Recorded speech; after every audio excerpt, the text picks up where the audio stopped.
আপনার ত্বকে দাগ, কালচে ছোপ, পিগমেন্টেশন দিন দিন কি বাড়ছে? একদম চিন্তা করবেন না। আজকে আমি দেখাবো এমন 4টি ঘরোয়া পদ্ধতি প্লাস একটি মেডিকেল ক্রিম যা মাত্র 7 দিনে ফলাফল দেবে। তাহলে চলুন শুরু করা যাক স্কিন কেয়ার টিপসের আজকের ভিডিও। পিগমেন্টেশন মানে হচ্ছে ত্বকের কোনো অংশ ডার্ক বা কালো দাগ হয়ে যাওয়া। এর কারণ কি? কারণ হতে পারে রোদে পুড়ে যাওয়া, হরমোনের সমস্যা, ব্রণের দাগ বা ভুল স্কিন কেয়ার রুটিন। একদম চিন্তা করো না, এটা ঠিক করা সম্ভব সঠিকভাবে যত্ন নেয়ার মাধ্যমে। চলো জেনে নেই তাহলে যত্নগুলো কি কি। ঘরোয়া যত্ন। 1. কাঁচা আলু। আলু টুকরো করে কেটে 5 থেকে 10 মিনিট দাগের জায়গায় ঘষো, এতে তোমার দাগ অনেকটাই হালকা হবে। 2. লেবু প্লাস মধুর মাস্ক।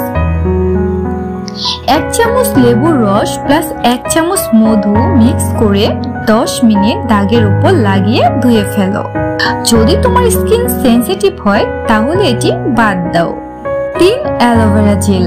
রাতে ঘুমানোর আগে অ্যালোভেরা জেল লাগাও, এটি skin sweating plus deep pigmentation agent হিসেবে কাজ করে।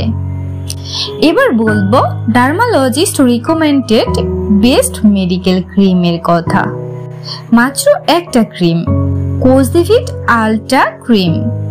এতে রয়েছে kojic acid, vitamin C, glycolic acid, এই 3টির সংমিশ্রণ যা তোমার দাগ, মেস্তা, পিগমেন্টেশন খুব দ্রুত কমাতে কাজ করে। রাতে মুখ ধুয়ে হালকা করে লাগাও। সকালে মুখ পরিষ্কার করে অবশ্যই সানস্ক্রিন ব্যবহার করবে, তা না হলে কিন্তু আবারও কালো দাগ ফিরে আসতে পারে। সতর্কতা, সেনসিটিভ স্কিনে আগে প্যাচ টেস্ট করে নাও। একটু ধৈর্য ধরো, এবার বলছি কতদিনের রেজাল্ট পাবে। ঘরোয়া রেমেডিটি প্লাস এই ক্রিমটি যদি একসাথে ব্যবহার করো তাহলে 7 দিনের মধ্যে পরিবর্তন দেখতে পাবে। আর নিয়মিত ব্যবহার করলে 3 সপ্তাহের মধ্যে তোমার মুখের সম্পূর্ণ দাগ চলে যাবে। তাহলে প্রতিদিনের ঘরোয়া পদ্ধতি: আলু, অ্যালোভেরা, মধু, লেবু প্লাস রাতে কোজিভিট আলট্রা ক্রিম, আর সকালে মুখ ধুয়ে অবশ্যই সানস্ক্রিন প্রতিদিন। আমাকে অবশ্যই কমেন্টস করে জানাও তুমি আগে কোন পদ্ধতি ব্যবহার করেছো। ভিডিওটি ভালো লাগলে একটি লাইক দাও এবং বন্ধুদের শেয়ার করো। আর এমন আরো টিপস পেতে চ্যানেলটি সাবস্ক্রাইব করো।